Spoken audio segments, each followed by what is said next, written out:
2024 ഞാൻ കണ്ട one of the best പടം മലയാളി ഫ്രം ഇന്ത്യ. ടൈറ്റിലിനോട് ഭയങ്കരമായിട്ട് നീതി പുലർത്തിയൊരു പടമാണ്. കാരണം എല്ലാ മലയാളികൾക്കും ഒരു ഗൂസ് ബമ്പ് കിട്ടുന്ന കുറേ മൊമെന്റ്സ് ഈ സിനിമയിലുണ്ട്.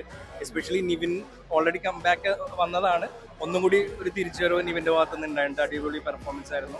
ഒരു പുതിയൊരു കോമ്പോനും കൂടി കിട്ടി, നിവിൻ ധ്യാൻ എന്നുള്ളൊരു കോമ്പോ. യൂഷ്വലി നമ്മൾ നിവിൻ അച്ചു എന്നുള്ളൊരു കോമ്പോ ആയിരുന്നു, പക്ഷെ ഇപ്പം നമുക്ക് നിവിൻ ധ്യാൻ എന്നുള്ളൊരു കോമ്പോ ഉണ്ട്.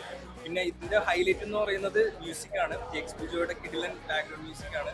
നമുക്ക് പല നോർമൽ മൊമെന്റ്സ് പോലും നമുക്ക് ഭയങ്കര ഒരു ഗൂസ് ബംസ് കിട്ടുന്നത് ആ ബീജിയത്തിൻ്റെ ഒരു ഇമ്പാക്ട് കൊണ്ടിട്ടാണ്.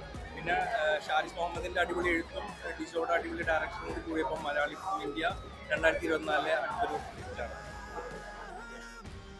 2024 ഞാൻ കണ്ട വൺ ഓഫ് ദി ബെസ്റ്റ് പടം മലയാളി ഫ്രം ഇന്ത്യ. ടൈറ്റിലിനോട് ഭയങ്കരമായിട്ട് നീതി പുലർത്തിയൊരു പടമാണ്. കാരണം എല്ലാ മലയാളികൾക്കും ഒരു ഗൂസ് ബമ്പ് കിട്ടുന്ന കുറേ മൊമെന്റ്സ് ഈ സിനിമയിലുണ്ട്.